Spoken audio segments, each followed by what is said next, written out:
Pues muy buenas tardes, noches, días, donde sea que estés hasta ahora.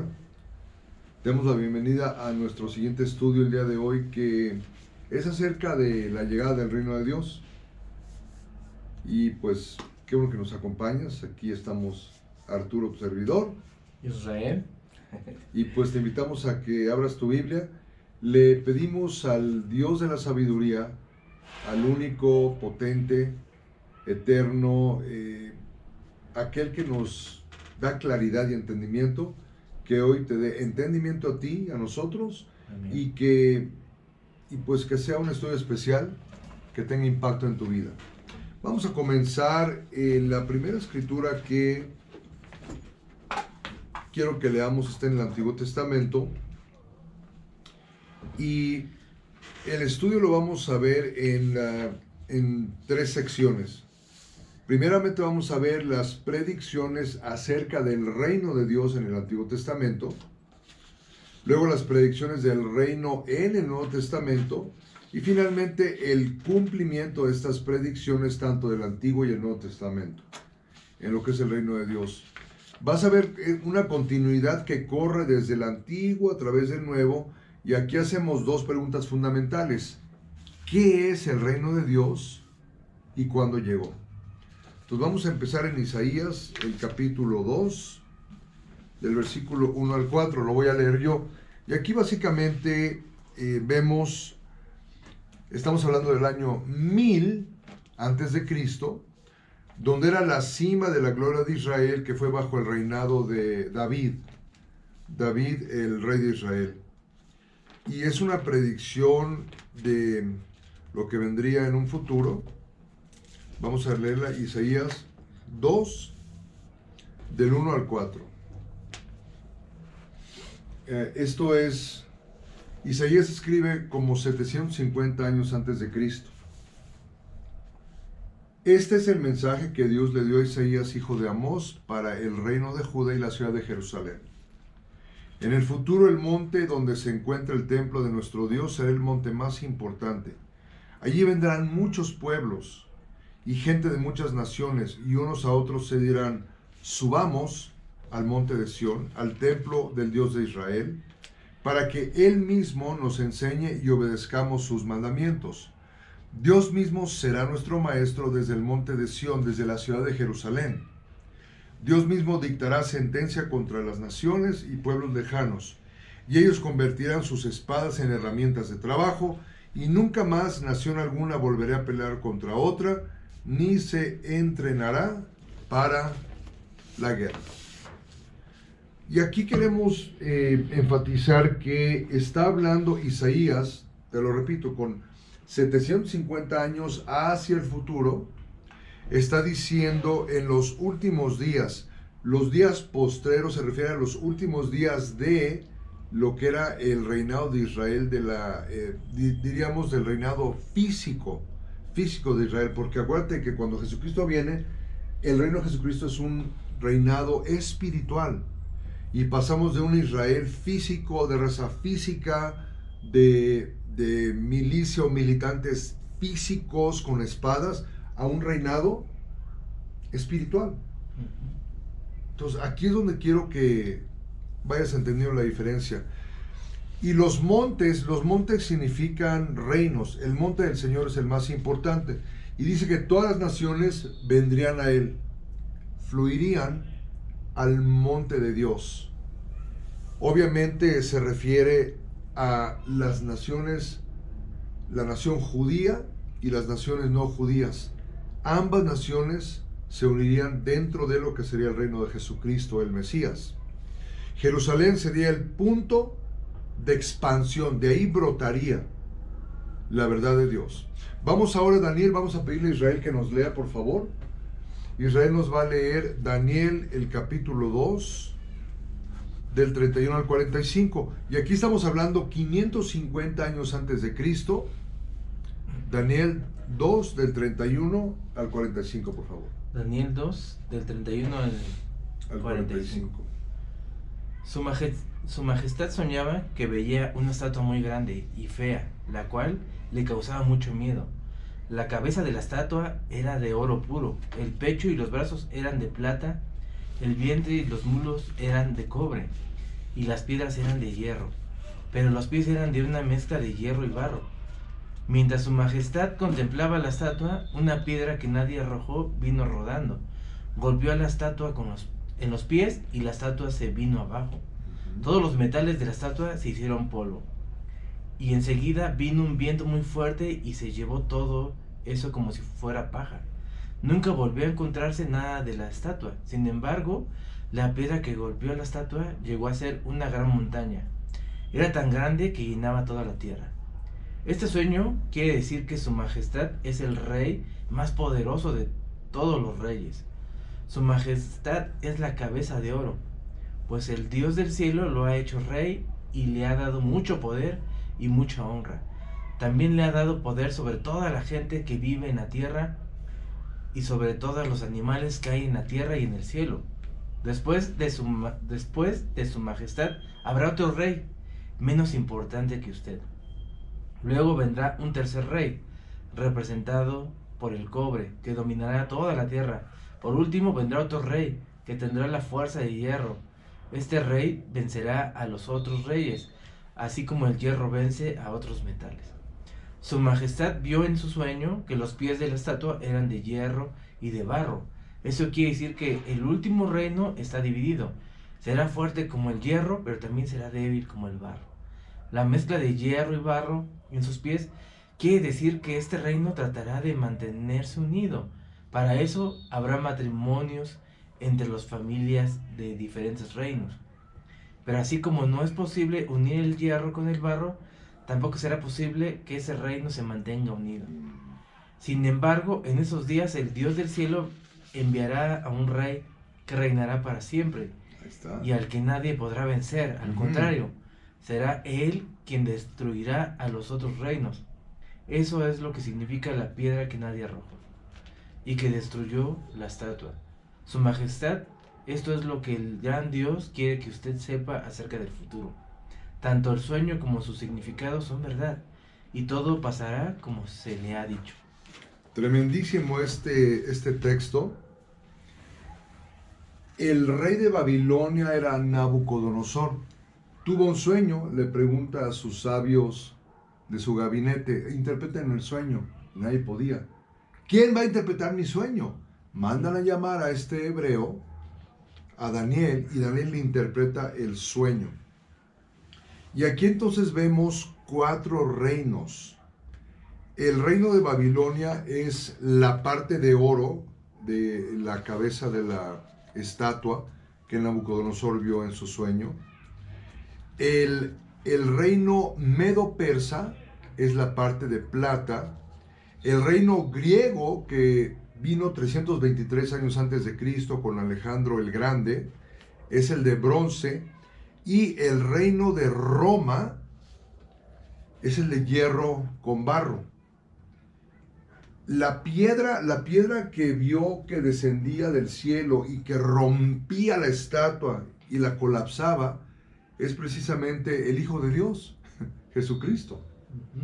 Qué curioso que se le conoce a Jesucristo como la roca, y hay una parte en la Biblia que dice que donde esta roca caería, iba a pulverizar sobre quien cayera la roca. Y que los que fueran a someterse a Dios se pondrían de pie sobre esta roca, sería una estabilidad. Vemos que Dios es quien corta la misma piedra, porque el Hijo de Dios es enviado por Dios mismo.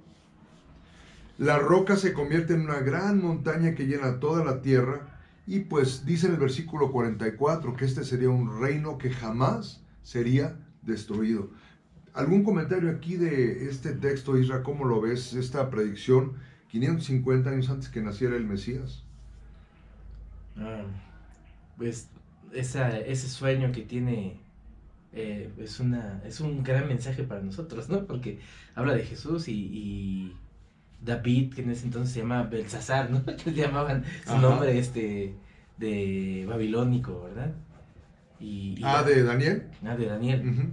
De Daniel Y es importante cómo podemos ver que poco a poco van hablando de Cristo y de una forma que nadie se esperaba, ¿no? Es esa piedra que no es ni del hierro, que no es... O sea, mismo Jesús decía, yo no soy rey de este mundo, ¿no? Exactamente. Es totalmente diferente. Sí, y este es un reino que el Dios del cielo establecería. Más adelante Jesús diría que su reino no es de este mundo. Y pues sí, porque es un reino espiritual. Esta tierra, venimos de pasada solamente por aquí. Hay un concepto bíblico que dice que lo que se ve, lo físico, es temporal. Pero lo que no se ve, eso es eterno y es espiritual. Y yo sé que a veces, pues, pareciera difícil o decimos, ¿cómo le hago? ¿O cómo puedo? Pues si tienes un poco de fe y puedes ver un poco más allá, puedes ver que lo eterno es invisible. Y realmente el reino eterno de Dios está en otra dimensión, no en una dimensión física. Hay una escritura que dice que ni la carne ni la sangre pueden heredar el reino de los cielos. Y pues se refiere a la siguiente dimensión. Vamos ahora a las predicciones del Nuevo Testamento. Vamos a ver primeramente a Juan el Bautista en el año 25 después de Cristo. Voy a leerte ahí de Mateo el capítulo 3, los primeros 6 versículos. Mateo 3, del 1 al 6. Dice así: Años después, Juan el Bautista salió al desierto de Judea para predicarle a la gente, y les decía, vuélvanse a Dios, porque muy pronto su reino se establecerá aquí. Vuélvanse a Dios, regresen a una relación sana y limpia y pura con Dios. Otros textos dicen, arrepiéntanse. Arrepentirse es que si vas hacia el norte, das la media vuelta y regresas hacia el sur. Eso es el arrepentimiento, no dar un giro de 180 grados para regresar a la conducta buena donde estabas antes. Dice, arrepiéntanse, el reino va a ser establecido. Juan era la persona de quien hablaba el profeta Isaías cuando dijo, alguien grita en el desierto, preparen el camino al Señor, ábranle paso, que no encuentre estorbos. Juan se vestía con ropa hecha de pelo de camello y usaba un taparrabos de cuero. Comía saltamontes y miel silvestre. Muchos iban a oír a Juan, llegaban no solo de los alrededores del río Jordán, sino también de la región de Judea y de Jerusalén.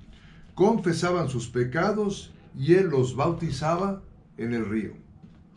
Entonces aquí estamos viendo que Juan está anunciando ya que viene un reino.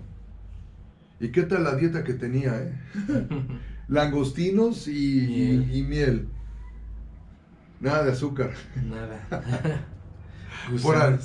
Era como... Por años mi madre siempre me dice, deja el azúcar, deja el azúcar. Oye, por lo menos ya empecé por algún lado, ya dejé los gansitos marinelas. Me acuerdo que había veces cuando comía 4 gansitos marinelas con mi cafecito. Bueno, ya, no comí un gansito yo que en 7, 8 años, 10, ya no sé. Pero, en fin, vemos que este predicador Juan el Bautista, el primo de Jesús de Nazaret, estaba anunciando el reino que venía. Vamos a pedirle a Israel, vamos a ver ahora cómo Jesucristo viene en el año 30, y aquí queremos ver varios textos donde queda claro que él empieza a establecer su reinado. Si Jesucristo vino como rey, iba a establecer su reino, su reinado. Y este rey es en nuestras mentes y en nuestros corazones. Hay un concepto muy, muy sabio, muy acertado que dice, donde el rey está, ahí está su reino. Y eso es en nuestro corazón, ¿no? Poner nuestra fe en nuestro corazón espiritual. Vamos a leer Mateo 4, 17, y estas son cosas que Jesucristo va a estar diciendo acerca de su reino. Isra, por favor. Sí, la Biblia de las Américas dice, desde entonces Jesús comenzó a predicar y a decir, arrepentíos, porque el reino de los cielos se ha acercado. El reino de los cielos se acerca, dice, en el año 30, que es cuando Jesucristo comenzó su ministerio. Nos dice la Biblia que él tenía como 30 años cuando comenzó, entendemos que vivió como 3 años y muere a los 33, crucificado en Jerusalén, en el monte Gólgota, o el lugar de la calavera, como dice. Ahora voy a leer yo de Marcos capítulo 9, voy a leer el versículo 1, porque este reino vendría con poder. Entonces Jesús dice, ya se está acercando, y aquí les va a decir que viene con poder. Marcos 9, versículo 1. Jesús también les dijo, les aseguro que algunos de los que están aquí no morirán hasta que vean llegar el reino de Dios con poder. Siguiente escritura, vamos a leer, que nos lea Israel. Por favor, léete el encuentro que tuvo con Nicodemo en Juan 3. Vamos a Juan 3 del versículo 1 al 7, y aquí vamos a ver cómo Jesucristo habla con un gran líder, un gran maestro de Israel conocido como Nicodemo, y le va a hablar de este reino, ¿no? Del 1 al 7, ¿verdad? Del 1 al 7, Juan 3 del 1 al 7. Dice Juan 3 del 1 al 7. Una noche un fariseo llamado Nicodemo, que era el líder de los judíos, fue a visitar a Jesús y le dijo, Maestro, sabemos que Dios te ha enviado a enseñarnos, pues nadie podría hacer los milagros que tú haces si Dios no estuviera con él. Jesús le dijo, te aseguro que si una persona no nace de nuevo, no podrá ver el reino de Dios. Nicodemo le preguntó, ¿cómo puedo volver a nacer alguien que ya es viejo? ¿Acaso puede entrar otra vez en el vientre de su madre? Jesús le respondió, te aseguro que si uno no nace del agua y del espíritu, no podrá entrar en el reino de Dios. Todos nacemos de padres humanos, pero los hijos de Dios solo nacen del espíritu. No te sorprendas si te digo que hay que nacer de nuevo. Excelente, gracias. Ahí lo tienes. Este texto nos enseña que la entrada al reino es por medio de un nacimiento de nuevo. Así es. Un nacimiento de nuevo. Y dice también que si no naces de agua y espíritu no puedes entrar al reino de los cielos. Es como el requisito. Es un requisito que pone. Si no naces del agua y del espíritu, no tienes oportunidad. Ahora yo voy a leer de Lucas 17 del 20 al 21. Lucas 17 del 20 al 21. Y aquí es parte de lo que yo estaba hablando hace rato, que donde el rey está, allí está el reino. Lucas 17, 20 al 21. Vamos a ver qué dice aquí nuestro maestro Jesús de Nazaret.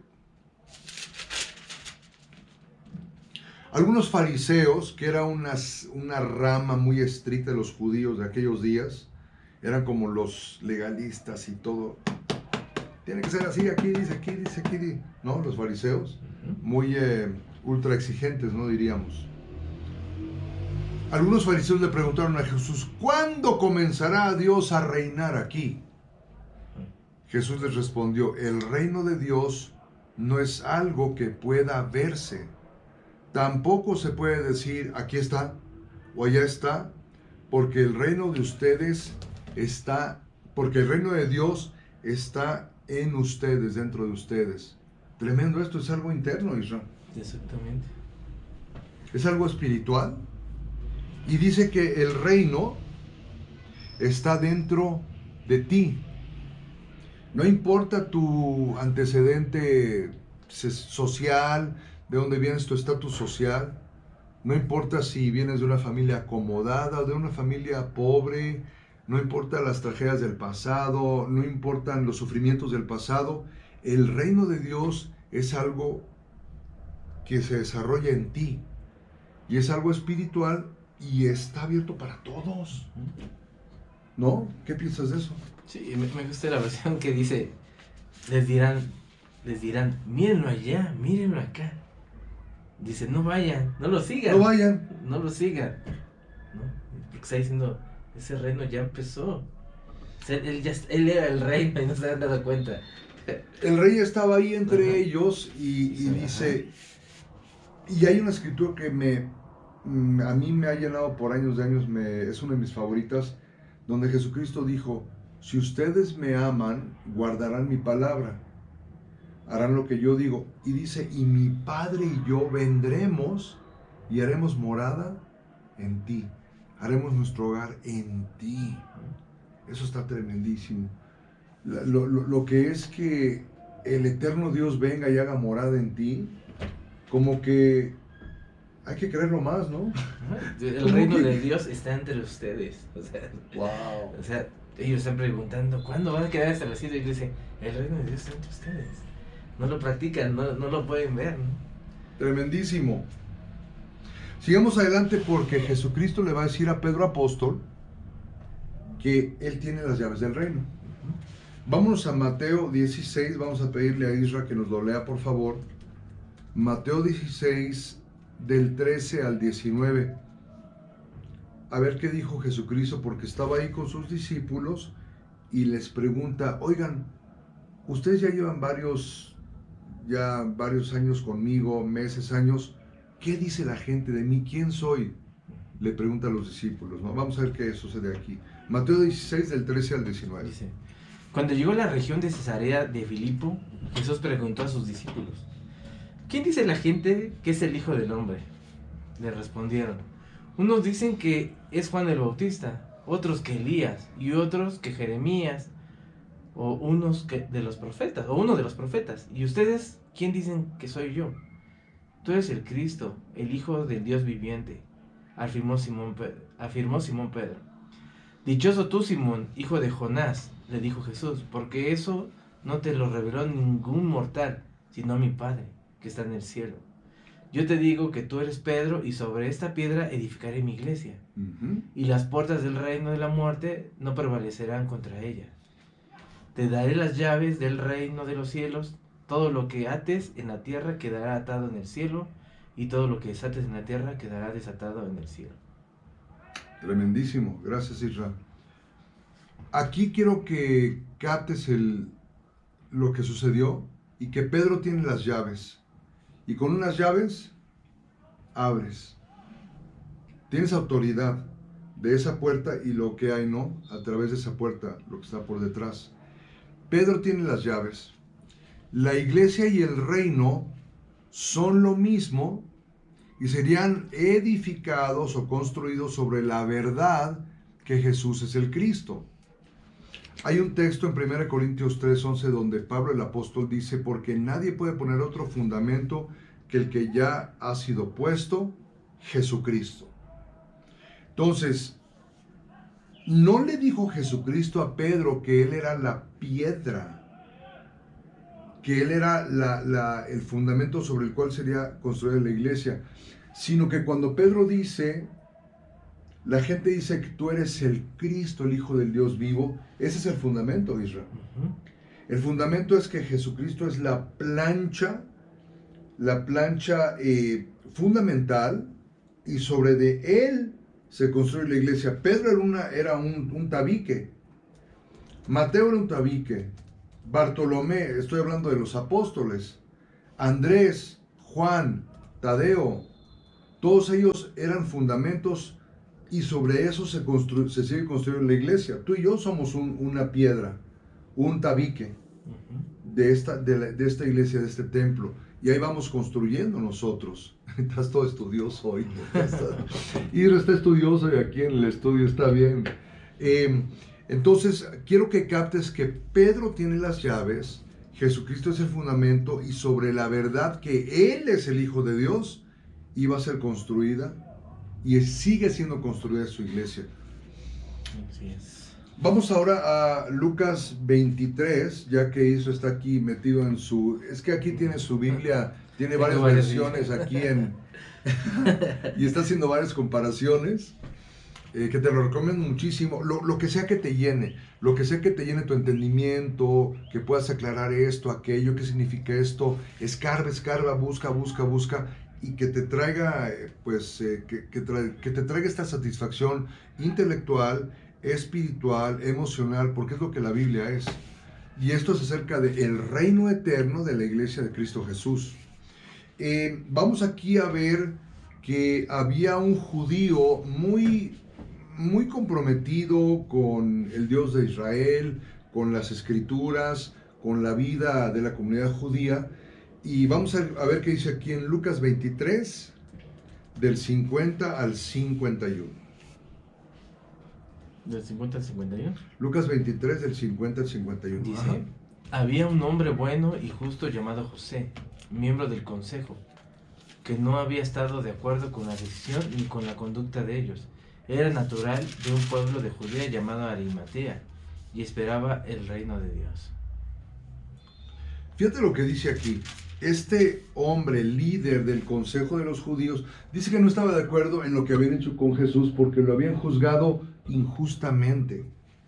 Lo habían tratado mal. Dice que lo entregaron a Pilato por envidia, porque Jesucristo estaba ganando mucha fama, por todo lo que significaba ello.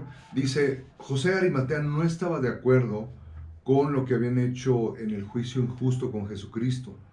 Y dice, este José de Arimatea estaba esperando la venida del reino, la venida del reino de Dios.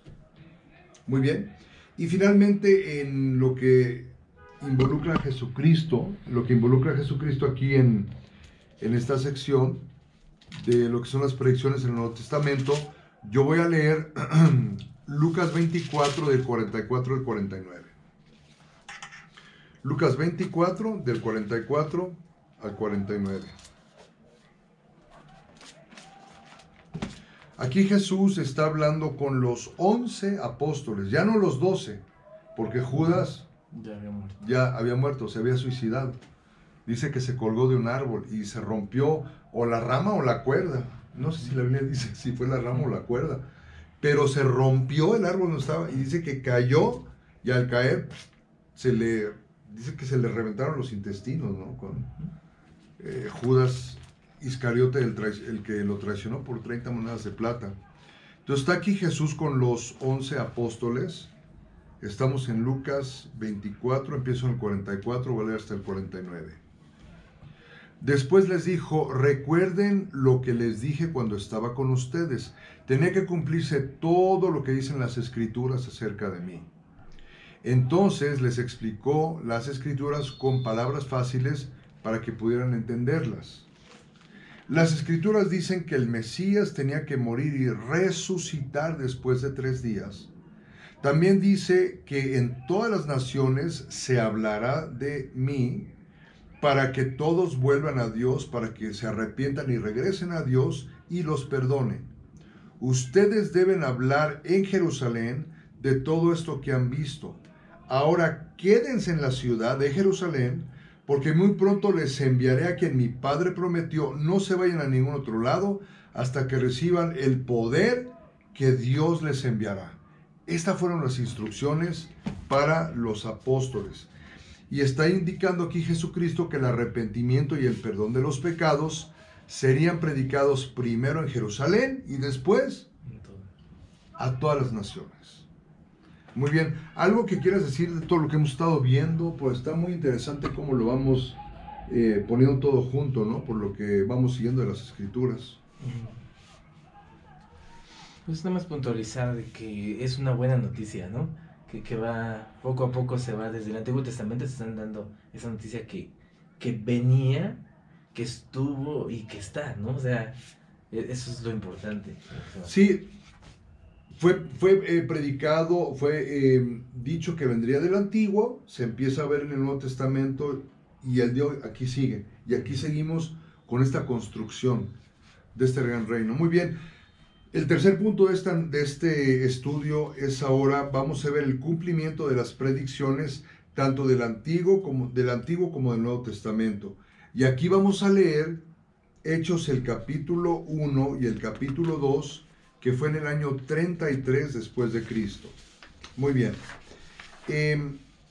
Vamos a leer los 2 capítulos, Isra.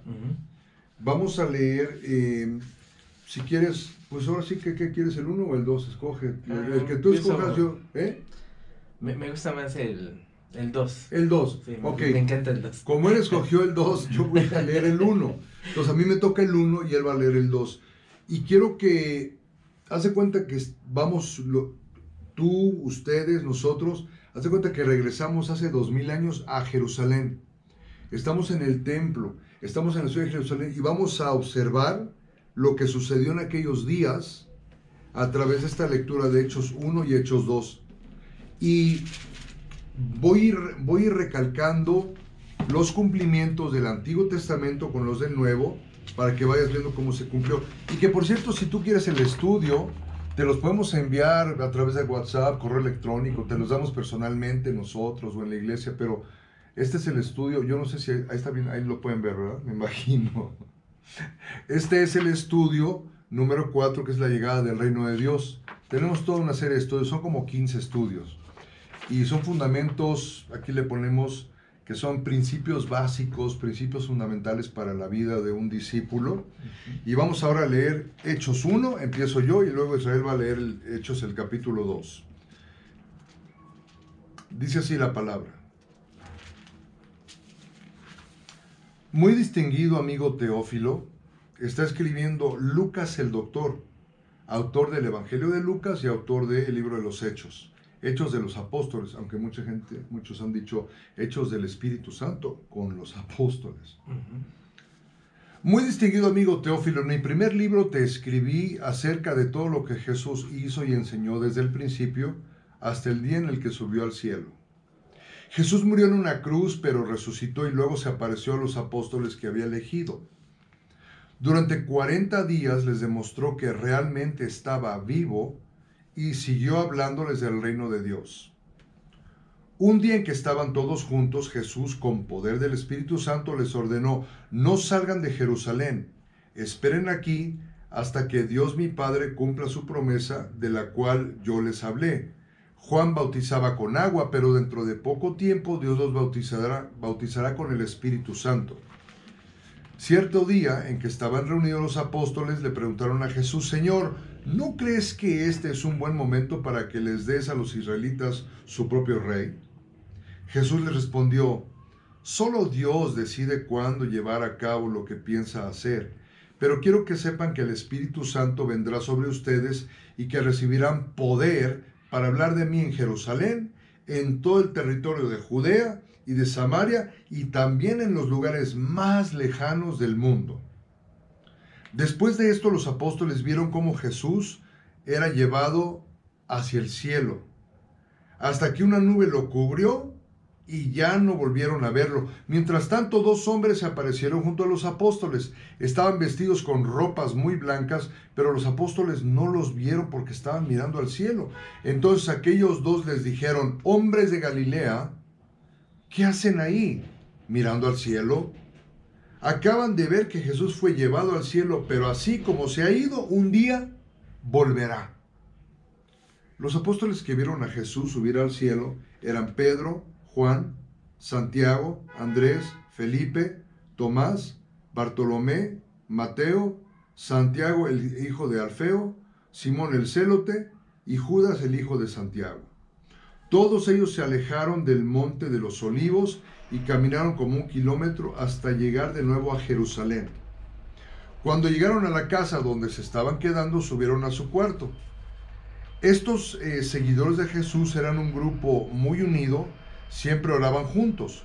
Con ellos se reunían los hermanos de Jesús y algunas mujeres, entre las que se encontraban María, la madre de Jesús.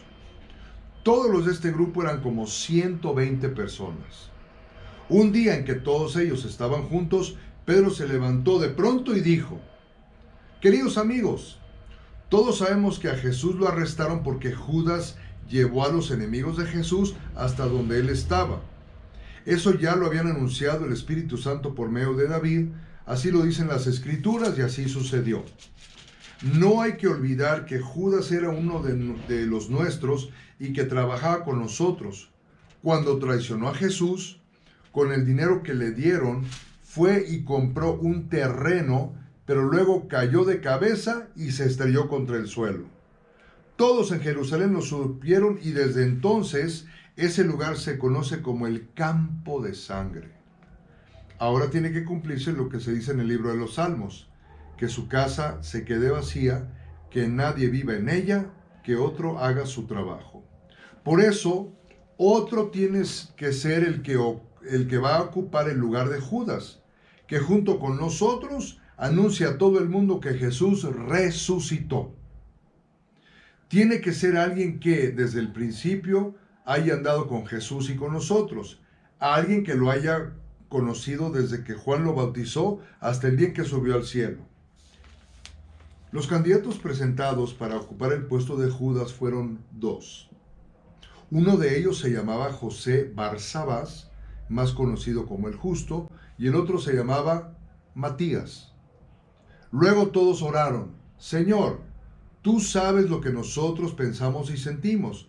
Por eso te rogamos que nos muestres cuál de estos dos debe hacer el trabajo que a Judas le correspondía. Después se hizo un sorteo y Matías resultó elegido. Matías tomó el lugar de Judas y se agrega a los 12 apóstoles. Desde ese día Matías se agregó al grupo de los apóstoles. Sigue tú, Hechos 2. Escucha por favor, ahí seguimos. Jesús cumple su promesa. El día de la fiesta del Pentecostés, los seguidores de Jesús estaban reunidos en un mismo lugar. De pronto, oyeron un ruido muy fuerte que venía del cielo, parecía el estruendo de una tormenta, y retumbó por todo el salón. Luego vieron que algo parecido a llamas de fuego se colocaba sobre cada uno de ellos. Fue así como el Espíritu Santo los llenó de poder a todos ellos. Y enseguida empezaron a hablar en otros idiomas. Cada uno hablaba según lo que el Espíritu Santo le indicaba. En aquel tiempo, muchos judíos que amaban a Dios estaban de visita en Jerusalén. Habían llegado de todas las regiones del Imperio Romano. Al oír el ruido, muchos de ellos se acercaron al salón y se sorprendieron de que podían entender lo que decían los seguidores de Jesús. Estaban tan admirados que se decían unos a otros: ¿pero estos que están hablando, acaso no son los de la religión de Galilea? ¿Cómo es que los oímos hablar en nuestro propio idioma? Los que estaban aquí somos de diferentes países. Algunos somos de Partía, Media, Elam. Otros vinieron de Mesopotamia, Judea, Capadocia, Ponto, Asia, Frigia, Panfilia y Egipto, y de las regiones de Libia, cercanas del pueblo de Cirene. Muchos han venido de Roma, otros han venido desde la isla de Creta y desde la península de Arabia. Algunos son judíos de nacimiento y otros nos hemos convertido a la religión judía. Es increíble que los oigamos hablar en nuestro propio idioma, de las maravillas de Dios. Y no salían de su asombro, ni dejaban de preguntarles: ¿y esto qué significa? Pero alguno comenzó a burlarse de los apóstoles y los acusaban de estar borrachos. Pero los apóstoles se pusieron de pie y con fuerte voz Pedro dijo: Israelitas y habitantes de Jerusalén, escuchen bien lo que les voy a decir. Se equivocan si creen que estamos borrachos. Apenas son las 9 de la mañana. Lo que pasa es que hoy Dios ha cumplido lo que nos prometió, cuando por medio del profeta Joel dijo: en los últimos tiempos les daré a todos de mi espíritu. Hombres y mujeres hablarán de parte mía, y los jóvenes les hablaré en visiones y a los ancianos en sueños. También en esos tiempos les daré de mi espíritu a los esclavos y a las esclavas para que hablen en mi nombre. Daré muestras de mi poder en el cielo y en la tierra. Habrá sangre, fuego y humo. El sol dejará de alumbrar y la luna se pondrá roja, como si estuviera bañada de sangre. Esto pasará antes de que llegue el maravilloso día en que juzgaré a este mundo. Pero yo salvaré a todos los que me reconozcan como su Dios. Escuchen bien, porque voy a hablarles de Jesús, el que vivía en Nazaret. Todos nosotros sabemos que Dios lo envió. También sabemos que Dios le dio grandes poderes, porque lo vimos hacer grandes maravillas y señales. Desde el principio, Dios había decidido que Jesús sufrirá y que fuera entregado a sus enemigos. Ustedes lo ataron y lo entregaron a los romanos para que lo mataran. Pero Dios hizo que Jesús resucitara, y es que la muerte no tenía ningún poder sobre él. Hace mucho tiempo el rey David dijo lo siguiente acerca de Jesús: yo siempre te tengo presente, si tú estás a mi lado, nada me hará caer. Por eso estoy muy contento, por eso canto de alegría, por eso vivo confiado. Tú no me dejarás morir, ni me abandonarás en el sepulcro, pues soy tu fiel servidor. Tú me enseñaste a vivir como a ti te gusta, contigo a mi lado soy verdaderamente feliz. Amigos israelitas, Hablemos claro. Venga. Cuando David murió, fue enterrado, y todos sabemos dónde está su tumba. Y cuando David era profeta, Dios lo prometió que un familiar suyo sería rey de Israel. David sabía que Dios cumpliría su promesa, por eso dijo que el Mesías no moriría para siempre, sino que resucitaría.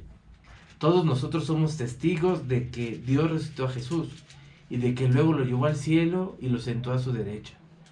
Dios le dio a Jesús el Espíritu Santo y ahora Jesús nos ha dado ese mismo Espíritu, pues nos lo había prometido. Y esto es lo que ustedes están viendo y oyendo. Sabemos que quien subió al cielo no fue David, pues él mismo dice: Dios le dio a mi Señor el Mesías, siéntate a la derecha de mi trono hasta que yo derrote a tus enemigos. Israelitas, ustedes tienen que reconocer de una vez por todas que a este mismo Jesús, a quien ustedes mataron en una cruz, Dios le ha dado poder, autoridad sobre toda la humanidad. Todos los que oyeron esas palabras se pusieron muy tristes y preocupados. Entonces le preguntaron a Pedro y a los demás apóstoles: amigos israelitas, ¿qué debemos hacer? Pedro les contestó: pídanle perdón a Dios, vuelvan a obedecerlo y dejen que nosotros los bauticemos en el nombre de Jesucristo. Así Dios los perdonará y les dará el Espíritu Santo. Esta promesa es para ustedes, para sus hijos y para todos los que nuestro Dios quiera salvar en otras partes del mundo. Aquí viene la parte de los primeros cristianos. Pedro siguió hablando a la gente con mucho entusiasmo. Les dijo: sálvense del castigo que les espera a todos los malvados. Ese día unas 3,000 personas creyeron en el mensaje de Pedro. Tan pronto como los apóstoles los bautizaron, todas esas personas se unieron al grupo de los seguidores de Jesús y decidieron vivir como una gran familia, y cada día los apóstoles compartían con ellos las enseñanzas acerca de Dios y de Jesús, y también celebraban la cena del Señor y oraban juntos. Al ver los milagros y las maravillas que hacían los apóstoles, la gente se quedaba asombrada. Los seguidores de Jesús compartían unos con otros lo que tenían. Vendían sus propiedades y repartían el dinero entre todos. A cada uno le daba según lo que necesitaba. Además, todos los días iban al templo y celebraban la cena del Señor. Y compartían la comida con cariño y alegría. Juntos alababan a Dios y todos en la ciudad los querían.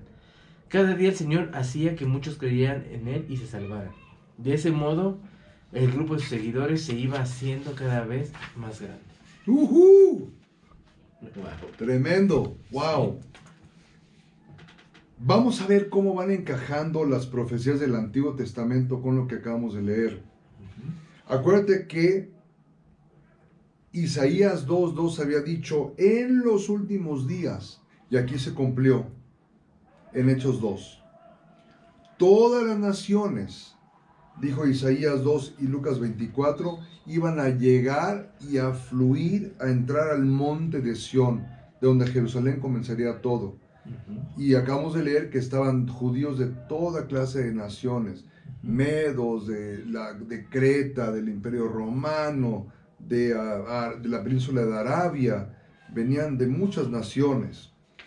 Sabemos que iba a empezar en Jerusalén y todo esto comenzó en la ciudad de Jerusalén. Daniel dijo que este iba a ser un reino eterno, y en Hechos 2 vemos que el primer grupo eran ya 3,120. Esa fue la primera congregación. Los 120 estaban orando, estaban esperando que viniera el Espíritu Santo, y vino. La fecha aproximada de la llegada del reino es el año 33 después de Cristo, ya lo habíamos dicho. Y las profecías del Antiguo Testamento se cumplieron. Juan el Bautista había dicho: está cerca el reino. Jesús había dicho: está cerca. Llegaría en la vida de algunos de los discípulos.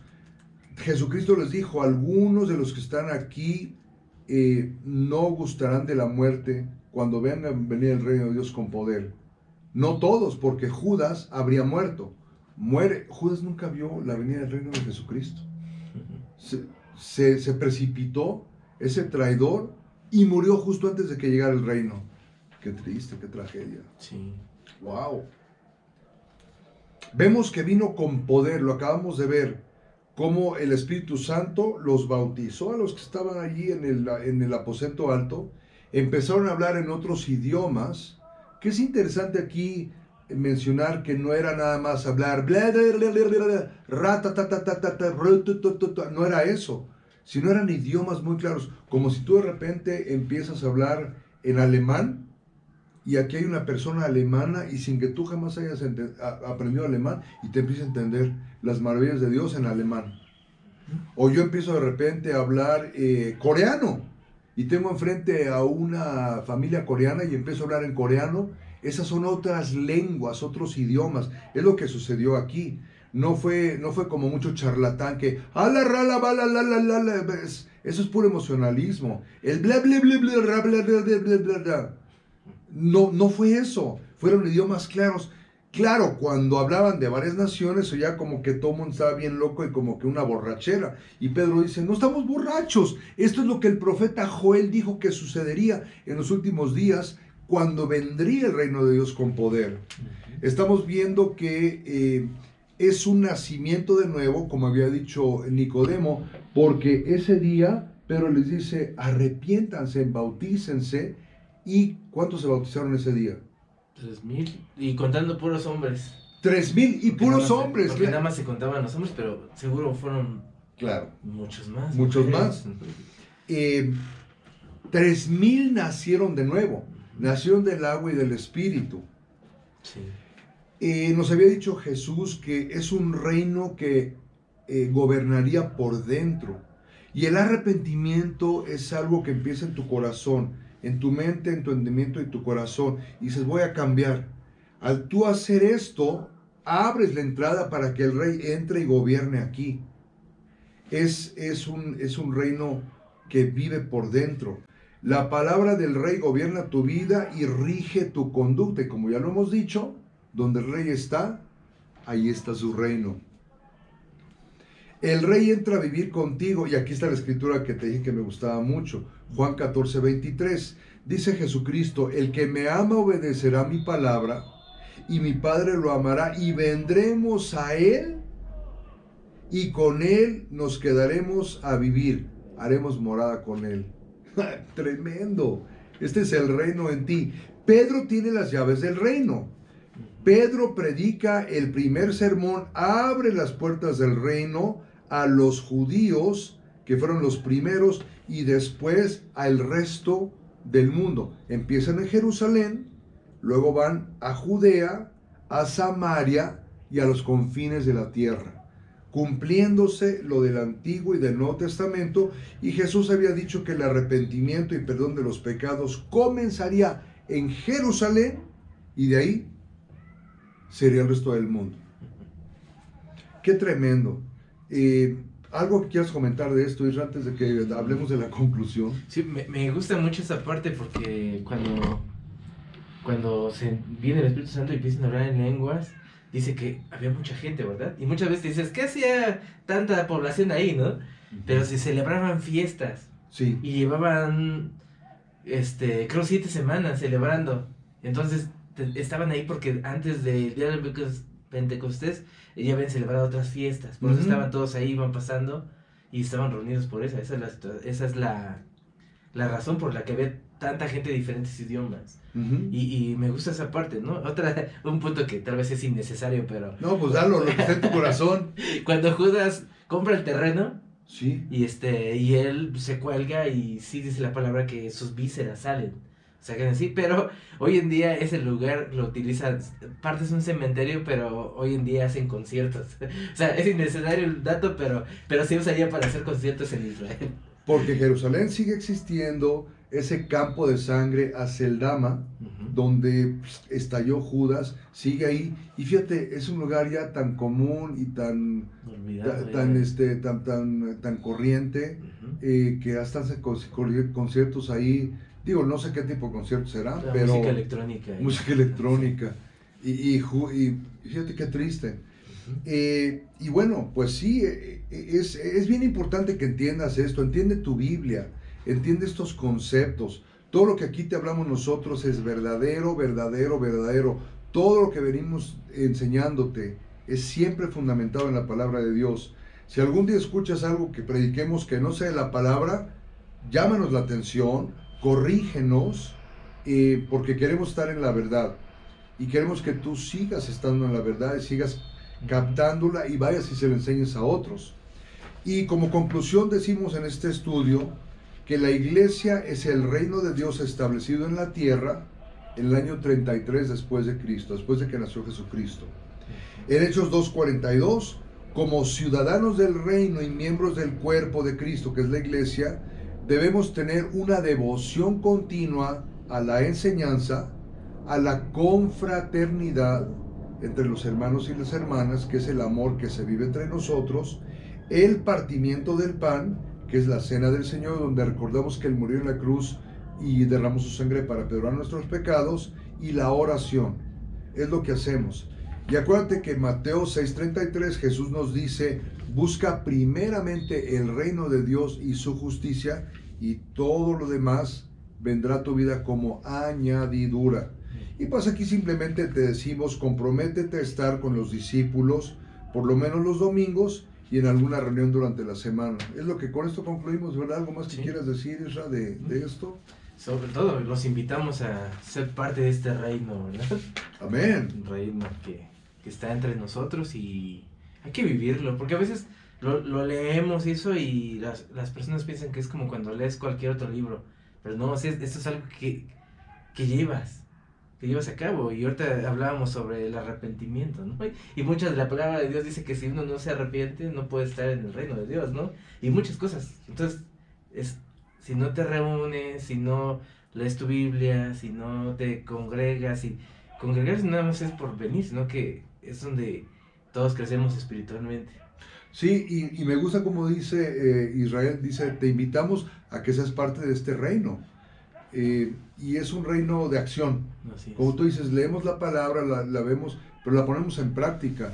Y regresamos siempre a lo fundamental, o al pináculo, diríamos, de nuestra fe, que dice la Escritura que es el amor de Dios en nuestras vidas y el amor los unos por los otros.